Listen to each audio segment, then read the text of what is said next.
अस्सलाम वालेकुम। 9th class आज हमने करना है पेज नंबर 93 और 94, डिसएडवांटेज ऑफ यूजिंग बूलियन अलजब्रा लाज, यानी जो हम बूलियन अलजब्रा के लाज को यूज़ करते हैं उसके डिसएडवांटेज क्या है। इसका फर्स्ट डिसएडवांटेज ये है कि आप कंप्यूटर प्रोग्राम में इन लाज को अगर यूज़ करते हैं तो ख़ासा डिफ़िकल्ट होता है उसको रन आउट करना। सेकंड डिसएडवांटेज ये है कि ये प्रोसेस जो है वो ज़्यादा बेस्ट नहीं होता, यानी किसी भी फंक्शन को सिंप्लीफाई करने का, क्योंकि डिफरेंट पीपल के पास डिफरेंट टाइप्स के एक्सप्रेशंस होते हैं और उन एक्सप्रेशन को इन लॉज के थ्रू सिंप्लीफाई करना ज़्यादा आसान नहीं होता। ठीक है, मुख्तलिफ़ किस्म के ज़ाहिर बात है जितने ज़्यादा पीपल होंगे उनके एक्सप्रेशन उनके पास उनके लिहाज से या उनकी रिक्वायरमेंट के अकॉर्डिंग होंगे, तो उनको सोल्व करना ज़्यादा बेस्ट नहीं है। For this process to work, a Boolean function is needed, but in most engineering application we do not have the actual function Boolean function. वो कहता है Boolean function पर कुछ कामों की मतलब कुछ प्रोसेस में इसकी ज़रूरत पड़ती है, लेकिन इंजीनियरिंग एप्लीकेशन में बूलियन फंक्शन एक्चुअल जो बूलियन फंक्शन है नहीं मिलता, यानी एक्चुअल बूलियन फंक्शन हमें नहीं मिलता, तो उसके लिए हमें एक ट्रुथ टेबल देखना पड़ता है।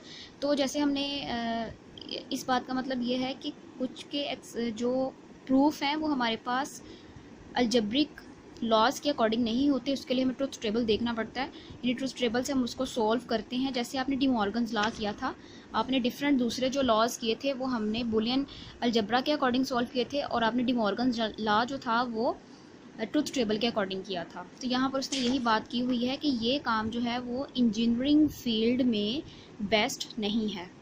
नेक्स्ट इस पैराग्राफ में उसने बताया हुआ है कि इस डिफ़िकल्टी को ओवरकम करने के लिए, यानी इसको कम करने के लिए म्यूरस कॉर्नॉफ ने एक मेथड इंट्रोड्यूस करवाया था। उस मेथड को के मैप का नाम दिया था। ठीक है, और के मैप को अंडरस्टैंड करने से पहले आपको कुछ टर्म्स का पता होना चाहिए। फर्स्ट टर्म है एक लिटरल है। लिटरल क्या होता है?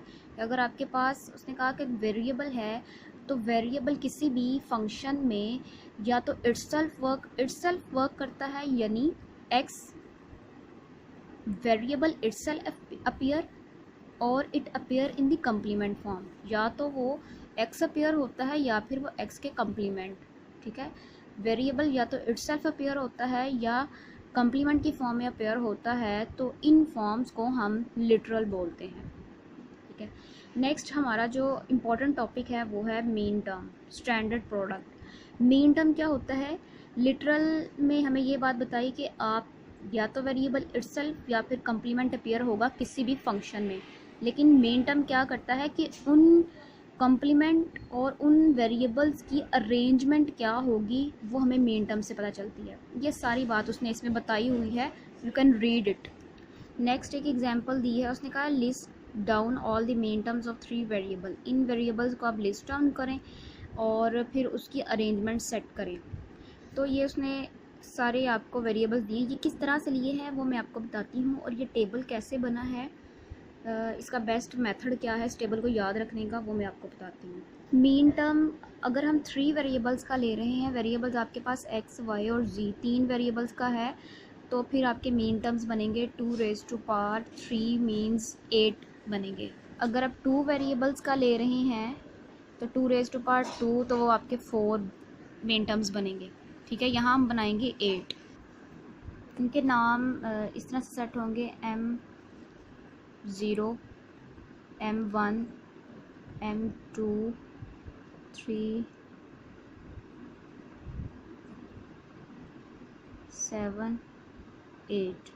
8 क्यों हम 8 तक हमने इसके नाम क्यों लिए हैं? क्योंकि 3 वेरिएबल्स और आपके पास मेन टर्म 8 बनने हैं। ठीक है, तो मेन टर्म्स कैसे बनाएंगे सब स्टूडेंट्स? इसका आसान मेथड जो है मेन टर्म को याद रखने का वो ये है कि आपने x, y और z लिख लेना है।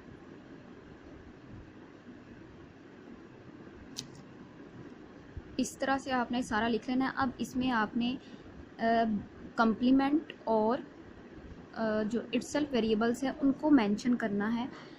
तो आपने क्या करना है, 4 एक्सिस जो हैं उनको आपने उन पे बार रिप्रेजेंट करना है, 1 2 3 4। और 1 2 3 4 ही आ जाएंगे। ठीक है, हमने 8 बनाने थे, 0 से 7 तक आपके पास 8 बनते हैं। ये एक्स्ट्रा जो था ये नहीं आएगा इसमें। ठीक है, ये वाली रो आपकी सेट होगी। अब ये वाली करनी है। ये 4 एक्स जो थे वो कम्प्लीमेंट के साथ, तो 4 सिंपल। अब आपने 4 का हाफ करना है तो 2 बनते हैं, तो 2 कम्प्लीमेंट वाले, 2 सिंपल, 2 कम्प्लीमेंट वाले, 2 सिंपल। फिर आपने 2 का हाफ करना है, 1 बनता है, 1 कम्प्लीमेंट वाला, 1 सिंपल, 1 कम्प्लीमेंट वाला, 1 सिंपल, कम्प्लीमेंट, सिंपल, कम्प्लीमेंट और ये सिंपल। इस तरह से ये आपके मेन टर्म्स के जो वेरिएबल्स हैं कम्प्लीमेंट और सिंपल वेरिएबल, वो इस तरह से सेट हो जाएंगे। ठीक है, तो ये टेक्निक होती है। आप इस तरह के कोई टेबल आपके पास आ जाए तो आपने उसको याद कैसे रखना है। ठीक है, अब इसकी वैल्यू सेट कर लेनी है। कम्प्लीमेंट की वैल्यू ज़ीरोज़ होंगी और सिंपल वेरिएबल की वैल्यू 1 होगी। कम्प्लीमेंट 0 0 है और जी आपका 1 आ जाएगा। Complement 0, simple variable 1, complement 0। तो इस तरह आपने वैल्यूज़ पुट कर देनी है इसमें,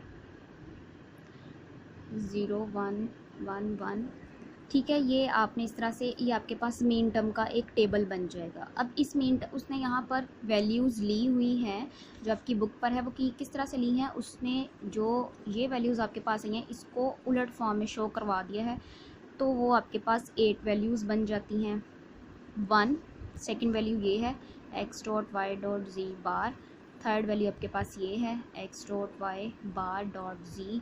फोर्थ वैल्यू आपके पास ये है, ये वाली X dot Y bar dot G bar. और इस तरह से उलट फॉर्म में आपने ये सारी ले लेनी है। ठीक है, ये था आपका एग्ज़ाम्पल थी।